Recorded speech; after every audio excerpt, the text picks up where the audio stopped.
Friends, ভোরের বার্তা চ্যানেলে সবাইকে স্বাগত।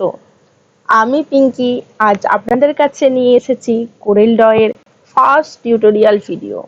এখানে একদম বেসিক ইন্ট্রোডাকশন থেকে শুরু করছি। আচ্ছা, আপনাদের কি মনে হয় কোরেল ড্র খুবই জটিল? না, একদমই নয়। কোরেল ড্র খুবই সহজ। এখানে আপনি খুব সহজে তাড়াতাড়ি সব রকম ডিজাইন করতে পারেন। চলুন শুরু করি ইন্ট্রোডাকশন।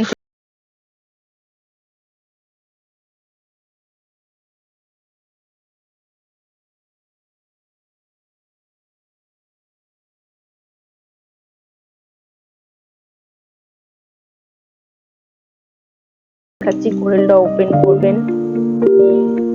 এখানে ফার্স্ট ক্লিক করলেন,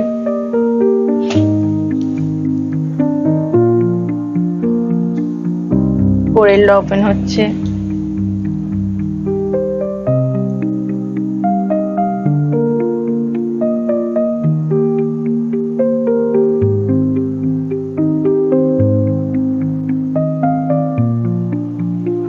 দেখুন কোরেল ড্র ওপেন হয়েছে।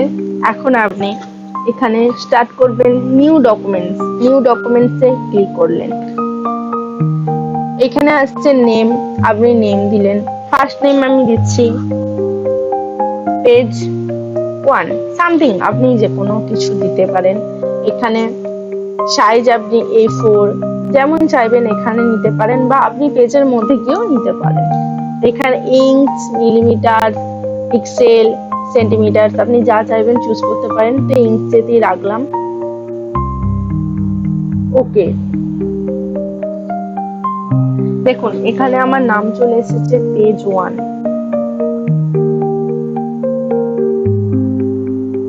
আচ্ছা, এখান থেকে আপনি প্লাস চিহ্ন দেখতে পাচ্ছেন। প্লাস সিম্বলে আপনি টাচ করবেন, একটা একটা করে পেজ বাড়তে থাকবে। দেখছেন পেজ 1 2 3 4। তো আমার এসবের দরকার নেই, পেজ 1 এ গেলাম। ফার্স্ট আমি শুরু করছি একদম ইন্ট্রোডাকশন থেকে। ইন্ট্রোডাকশনের ফার্স্ট আমি কি দেখাচ্ছি? File, edit, view, layout, object, effect, bitmap, text, table, tools, window, help. এগুলোকে কি বলে? এগুলো মেনু। সো এটাকে বলছি মেনু বার। এটাকে কি বলছি? Menu bar. তার নিচে কি আছে? তার নিচে আছে স্ট্যান্ডার্ড। তার নিচে আছে স্ট্যান্ডার্ড বার।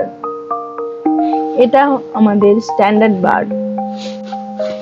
এখানে আপনি এটা দেখুন, এখানে A4 আমি প্রথমেই দেখালাম যে ওখানে আমি A4টা সিলেক্ট করেছি। এখানে এসে আপনি A4 সিলেক্ট করবেন। এখানে ইঞ্চ, মিলিমিটার, সেন্টিমিটার, পিক্সেল অনেক কিছুই আছে। আমি ইঞ্চ সিলেক্ট আগেতেই করেছি, বলেছি। এই বারটাকে বলছি প্রপার্টি বার। এই বারটাকে কি বলবো? প্রপার্টি বার। এখানে আছে আপনার টুলস। এখানে প্রচুর টুলস আছে। এই টুলসটি পিক টুল।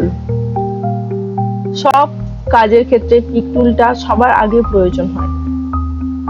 যা কিছু সিলেক্ট করবেন ফার্স্ট পিক টুলের প্রয়োজন হবে। তো এখানের মধ্যে পিক টুলে অনেক অপশন আছে, যে অপশন আমি একে একে দেখাবো। এখান থেকে আপনি পিক টুলসের অপশন নেবেন, নিয়ে একটা একটা টুলস নিয়ে ডিজাইন করবেন। আচ্ছা, ফার্স্ট মেনু বারে দেখুন এখানে ফাইল, ফাইলে এফ এর নিচে আন্ডারলাইন আছে, এডিটের ই এর নিচে আন্ডারলাইন, ভিউ ভি এর নিচে আন্ডারলাইন, এখানে এল, অবজেক্টের জে, এফেক্টের সি, বিটম্যাপস এর বি, টেক্সটের এক্স, টেবিলের টি, এখানে টুলসের ও, উইন্ডোর ডব্লিউ, হেল্পের এইচ। এগুলোর কি কারণ, কিসের জন্য দেওয়া আছে? আপনি এখানে ফাইলে গেলেন, ডবল ক্লিক করছেন, ফাইল ওপেন হচ্ছে। ভিউতে গেলেন, ক্লিক করলেন, ভিউ ওপেন হচ্ছে। এডিট ওপেন হলো, সরি। তো ভিউতে গেলেন, ভিউ ওপেন হচ্ছে। তো আপনি শর্টকাট কি, যার জন্য এখানে আন্ডারলাইন দেওয়া আছে। শর্টকাট কি কি? আপনি অল্ট প্রেস করবেন, এখানে এফ এর নিচে আন্ডারলাইন, অল্ট এফ, দেখুন ওপেন হয়ে গেছে। আচ্ছা, এখানে যদি আপনি অল্ট ই দিলেন, অল্ট ই, এডিট ওপেন হলো। অল্ট ভি, ভিউ ওপেন হয়েছে। Alt L, layout.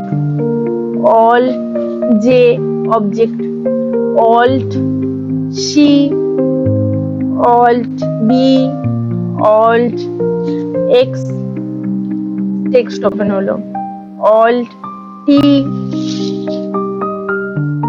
Table, alt O tools, alt W window, alt H help.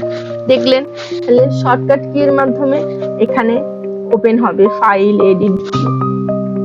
ওকে, এখানে স্ট্যান্ডার্ড বারের কি আছে? স্ট্যান্ডার্ড বারের মধ্যে দেখুন অপশনের পার্সেন্টেজ দেয়া আছে।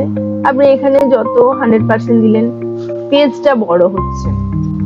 আপনি সাইজ মতন এখানে স্ক্রল করে জুম করবেন, ছোট করবেন, বড় করবেন, আপনার পেজ যেমন লাগবে আপনি সেরকম সাইজ মতন নেবেন। আচ্ছা, আমি এটা এখন ডিলিট করলাম। এই বারটা স্ট্যাটাস বার। এখানে কি আছে? এখানে দেখুন একটা পেন্সিলের মতো সিম্বল আছে। এটা কোনো পেজে আপনি যে যাই কিছু ডিজাইন করবেন সেখানে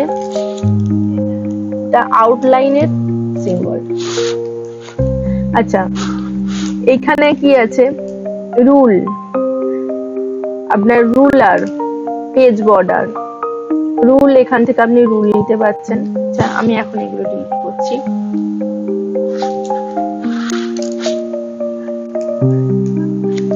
দেখুন ডান সাইডে আছে কালার। এখানে প্রচুর কালার আছে, আপনি যা নেবেন সেখান থেকে কালার অপশন। এখানে আপনি কালার পাচ্ছেন CMYK, RGB। আচ্ছা, RGB ফুল ফর্মটা বলে দিই, রেড, গ্রিন, ব্লু।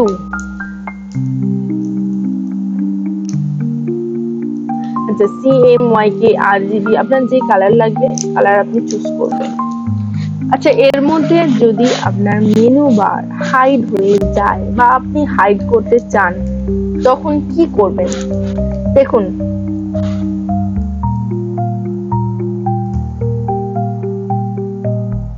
শর্টকাটটাই দেখাচ্ছি। এখানে যে মেনু বার আছে এখানে আপনি রাইট ক্লিক করলেন, রাইট ক্লিক করে দেখুন মেনু বারে টিক চিহ্ন, স্ট্যাটাস সবেতে টিক চিহ্ন করা আছে। তো এখানে আপনি যদি মেনু বারে ক্লিক করেন দেখুন মেনু বার আউট হয়ে গেছে। আপনি আবার মেনু বারকে নিয়ে আসবেন, এখানে ক্লিক করবেন, মেনু বার চলে এসেছে। দেখুন টুলবক্স এখানে যদি কোনো কারণে ভুলবশত আপনার আউট হয়ে যায় এইভাবে তখন কি করবেন? বা রাইট ক্লিক করলেন, রাইট ক্লিক করে টুলবক্সে ক্লিক করলেন, টুলবক্স চলে এসেছে। সব সময় উপরে যে এখানে মেনু বার আছে বা স্ট্যান্ডার্ড বার আছে, প্রপার্টি বার আছে, এই জায়গায় আপনাকে রাইট ক্লিকটা করতে হবে। তো এখানে আপনি দেখুন স্ট্যাটাস বারে যদি আমি আউট করে দিই, স্ট্যাটাস বারটা আমি আউট করলাম, দেখুন এখানে যে বলেছিলাম আউটলাইনের যে বারটা ছিল দেখুন আউট হয়ে গেছে। তো আনার জন্য স্ট্যাটাস বারে ক্লিক করলাম। আচ্ছা, কালার অপশন। আপনার যদি কালার অপশনটা হাইড হয়ে যায়, দেখুন এখানে কালার অপশন আছে, কালার প্ল্যানেট আমি ক্রস করে কেটে দিলাম। কালার প্ল্যানেট কিন্তু আমরা নেই। হ্যাঁ, তো এখানে আমি কিভাবে কালার প্ল্যানেট নিয়ে আসবো? প্লাস চিহ্ন আছে, প্লাস চিহ্নে গেলাম, কালার অপশন আমার চলে এসেছে। এগুলো যদি না থাকে এখানে আসবেন,